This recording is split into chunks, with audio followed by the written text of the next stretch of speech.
हाँ सुमीर जी। प्रणाम गुरु जी। प्रणाम। गुरु जी, मुझे नहीं मालूम ये सवाल सही है या गलत है। ये पिछले 2-3 महीने में मेरे पास 5 कुंडलियां आई है, हम्म। जिसके अंदर जब जब शनि चंद्र इकट्ठे थे या शनि चंद्र को देख रहा था, उनमें कैंसर निकला। अब ये क्या ये सूत्र है या कोइंसिडेंस? है तो सुमीर जी सूत्र, पर इस सूत्र को सूत्र नहीं कहते हम लोग जानबूझ के, और ओके। कहना भी नहीं चाहिए। ओके। चंद्रमा के पीड़ित हुए बगैर कैंसर की संभावना ना के बराबर होती है। चंद्रमा जब शनि की जद में आएगा, यानी कि उसके प्रभाव में आएगा, चाहे उसके साथ आए चाहे दृष्टि के माध्यम से आए, तो वो संभावना को प्रबल बना देता है। पर उसका भी एक समय है। अब एक आदमी को कैंसर 62 साल की उम्र में होना है या 70 साल की उम्र में होना है। अब वो आपके सामने बैठा 50 साल का, वो बैठा 45 साल का, 42 साल का, और अगर हमने उस जातक को कह दिया तेरे तो फलाना योग है, तुझे, वो कहता है, मैक्सिमम लोग ये पूछते हैं मेरी हेल्थ का क्या, और हमने कह दिया जी तेरे को तो ये वाली बीमारी भी हो सकती है। अब आपने तो एक नया ही बीमारी उसके साथ जोड़ के चिपका के भेज दी उस दिन। आया तो था वो बेचारा कुछ ठीक करवाने, और उसका एक दो आइटम और बिगड़ गए। तो कुछ चीजें जो होती हैं, पर उसको उस तरह से प्रचारित नहीं करना चाहिए। उस तरीके से बोल करके भी प्रचारित नहीं करना चाहिए। नहीं तो आम जनमानस में एक भय का वातावरण पैदा हो जाता है। और एक अच्छा ज्योतिषी वही है जो लोगों को भय से मुक्ति का मार्ग बताए। ज्योतिष का ये भी मुख्य उद्देश्य है कि भय से मुक्ति कैसे। और भय से मुक्ति, भय कहां पे छिपा है? बहुत भय तो अष्टम भाव में छिपा है। तो उसको मुक्ति का मार्ग हमें सजेस्ट करना पड़ता है, और हम उसे भयभीत और कर दें तो समस्या है। तो कौन सी बीमारी का नाम लेना चाहिए? वो बीमारी जो आराम से मैनेजेबल है, जिसकी दवा मार्केट में है, जिसमें डॉक्टर कहते हैं चिंता ना करो, आ जाना कल क्लिनिक में, कर देंगे ठीक। आप शुगर का नाम ले सकते हो, क्योंकि शुगर में भी मरते मरते आदमी 20 साल लगा देगा। कोई ऐसा नहीं, और वो भी बेवकूफी करेगा तो लगातार। कोई अलर्ट होगा तो अपना वेट लूज करके और करके, डाइट पे कंट्रोल करके कर लेगा कंट्रोल। पर वो बीमारी ऐसे नहीं है कि जो आपको टाइम ही ना दे जी, सब बस क्या करे, अभी अभी शुगर डिटेक्ट हुई है एंड बस 3 महीने बचे हैं। ये तो नहीं होता। तो ऐसी बीमारियां जो मैनेजेबल है दवाइयों के माध्यम से या किसी अन्य माध्यम से, उनका नाम लिया जा सकता है। इसलिए मैं अक्सर मैंने पुराने भी व्याख्यान में कहता हूं, ज्योतिष विद्या प्रतिभा प्रदर्शन की चीज नहीं, ये दर्शन की चीज है। अब प्रतिभा हम में अगर बड़ी भरी पड़ी है और उसका प्रदर्शन सामने वाले को कर दे, और बाई चांस उसकी कुंडलियों में बहुत सारे खोट हैं, वो तो बेचारा हमारी सीट से नहीं उठ पाएगा। उसको तो हमने डिप्रेशन में डाल दिया बेचारे ने।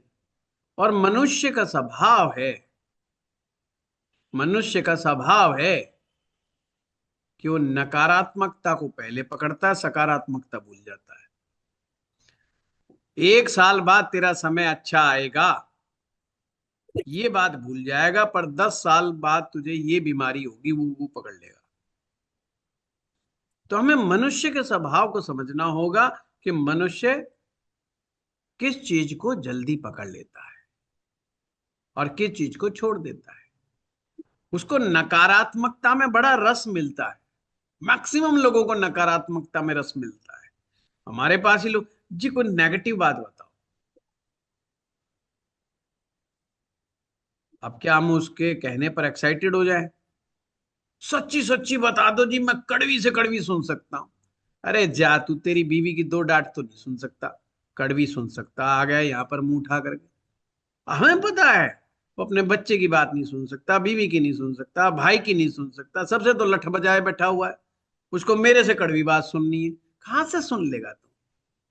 नहीं सुन सकता। वो सिर्फ ड्रामा भर कर रहा है।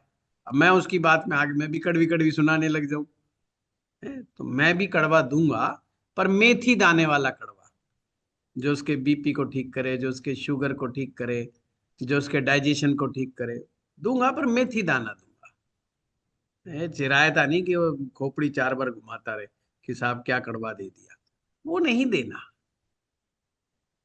तो ये ज्योतिष प्रदर्शन की चीज नहीं, दर्शन की चीज है। तो निश्चित रूप तो से ये जो कॉम्बिनेशंस हैं, और एक अकेला ये कॉम्बिनेशन नहीं, कई कॉम्बिनेशंस हैं जो इस बीमारी को इंडिकेट करते हैं और स्पष्ट इंडिकेट करते हैं, है ना। पर हाँ, सो जिन्हें इन इस चीज शॉर्ट का हम बस ज्ञान। ये कह सकते हैं कि आप जी। अपने चेकअप कराते रहिए। हाँ, चेक इसको चेक। सिंपल बात यहीं पर खत्म कर। नहीं, पहली बात तो ये समझना होगा, हमें समझना होगा, जब वक्त पूरा हुआ, जब वक्त पूरा हुआ तो बचाने वाला कोई ना होगा। वक्त पूरा, बचाने वाला कोई नहीं। सांसें गिनी हुई हैं, वो गिनती की ही हैं। चेकअप कराओ ना कराओ, डॉक्टर कहेगा फलाना टेस्ट करा ले, कराना था कुछ और टेस्ट, वो आएगा ही नहीं उसमें। डॉक्टर कहेगा ऑल इज नॉर्मल, क्या करोगे आप? मानना पड़ेगा ऑल इज नॉर्मल, क्योंकि टेस्ट कह रहा है नॉर्मल है। पर आपको जी जो गुरु जी। बीमारी है उससे रिलेटेड तो टेस्ट हुआ ही नहीं। तो हमें समझना होगा कि हमारे जब दिन पूरे हो गए, अभी मेरे चाचा जी की डेथ हुई है, और छोटे चाचा जी, छोटे मीन्स हमारे परिवार में सबसे छोटे, और मैंने कई बार क्लास में भी कहा है कि हमारा डीएनए बहुत अच्छा रहा। क्यों रहा? कि कोई व्यक्ति 85 से कम में नहीं गया, पर हमारे चाचा जी 62 में चले गए। हमारे लिए, पूरे परिवार के लिए एक बहुत शॉकिंग न्यूज थी। और आप एक बात को लेके और भी हैरान होंगे, वो जीवन में कभी हॉस्पिटलाइज नहीं हुए, पहली बार और आखिरी बार हॉस्पिटलाइज हुए। अब क्या इत्तेफाक है, क्या इत्तेफाक है? जिस दिन वो हॉस्पिटलाइज हुए, हमें लगता था 2-3 दिन में हो जाएगा। डॉक्टर कहते थे कि सीरियस है मैटर, पेनक्राइटिस है, उसके अंदर पेनक्राइटिस में प्रॉब्लम हो जाती है, मोर्टेलिटी रेट बहुत हाई है। पर वो डॉक्टर साथ में ये भी कहते थे भाई बहुत सारे लोग बचते भी हैं। तो हम तो अपने आप को बचने में मान, तो जब समय आ गया, सारा खेल खत्म। फिर उसे हम इग्नोर भी करता बंदा, सिम्टम्स को नहीं पहचान पाता, डॉक्टर अच्छा नहीं मिल पाता, फिर हम बड़े बड़े हॉस्पिटल्स में भी लेके भागते हैं, लाखों रुपए भी लगवाते हैं। और निश्चित रूप से लाखों रुपए लगाए भी, पर लाखों रुपए लगाने से जान थोड़ी ना आ जाती है, या सांस थोड़ी ना लौट के आ सकती है। जो डिसाइडेड है वो डिसाइडेड है। तो इससे बेटर है हमें मृत्यु को समझना होगा। जब मृत्यु को समझ जाएंगे, तो सबसे बड़ा भय ही मृत्यु है, तो हमारा कुछ ताप कम होगा। मैं खुद इतनी बड़ी ये बड़ी बातें कहता हूं, परंतु मैं खुद इमोशनली बुरी तरह से टूटा, क्योंकि हमें यकीन नहीं हुआ। और हमारा उनसे बड़ा प्यार भी रहा, और क्योंकि बचपन में खेले उनके साथ, तो सुमीर जी कुछ कहा नहीं जा सकता। और अचानक से बस अस्पताल से आता है कि इज नो मोर। और जब उन्होंने कहा कि नो मोर, तो हमें लगा हमने गलत सुन लिया कुछ, हमें यकीन ही नहीं हुआ, हमने दोबारा फोन किया। पर बात तो वही थी। तो जो आया है वो जाएगा, ज्योतिष का विद्यार्थी हो या ना हो, उस बात से कोई फर्क नहीं पड़ता। हाँ, जिस दिन हम ये मान लेंगे, दुख तो होता है, इमोशनली बड़ा दुख होता है। कोई व्यक्ति अपने परिवार का जब विदा लेता है, चाहे वो जवान हो चाहे वो बुजुर्ग हो, दर्द होता है। बट समझ लेने से थोड़ा हल्कापन भी महसूस होता है। तो इसका और कोई तोड़ नहीं है। हाँ, प्रिकॉशंस के रूप में मैं यही कहूंगा, भाई टेस्ट उस्ट करवाते रहो। हाँ, शायद पकड़ा ही जाए कुछ ना कुछ थोड़ा बहुत। और वो उसका ध्यान ही क्यों करना उस बीमारी का, काहे को ध्यान करना, ध्यान करना ही नहीं जरूरत। सही बात।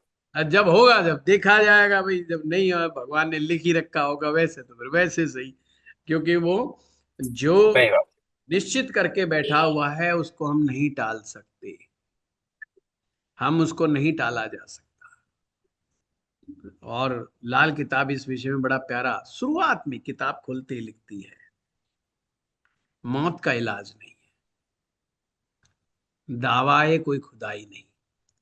कि कोई खुदाई, खुदाई का मतलब कोई भगवान का भी कह करके कि साहब मैं भगवान को हाजिर नाजिर कह के कहता हूं कि साहब मैं मौत को ठीक कर सकता हूं या मैं मौत का इलाज कर सकता हूं, तो लाल किताब कहती झूठ है। कोई भी दावा खुदाई नहीं, यानी कि कोई भी भगवान का दावा जो करता है कि मैं ये कर सकता हूं, वो झूठ बोल रहा है। क्योंकि मौत का तो इलाज है नहीं, बीमारी का है इलाज। तो एक ज्योतिषी भी बीमारी का इलाज कर रहा है, और उसी बीमारी का इलाज कर रहा है जिसका इलाज है। जिसका इलाज नहीं है वो उसके हाथ में नहीं है। उससे ये रहेगा कि अपने को थोड़ा सा शांति मिल जाएगी, और क्या है। हाँ, पर थैंक यू। हमेशा तनाव में रहने का भी कोई मतलब नहीं बनता। किसी बीमारी का ध्यान करने से भी ज्यादा नहीं रहता। अगर हम इसी चक्कर में टेस्ट कराते रहेंगे तो भी समस्या ही है ना। तो ये बात सही। ठीक नहीं है ना। तो कभी कभी होता है, समय होता है,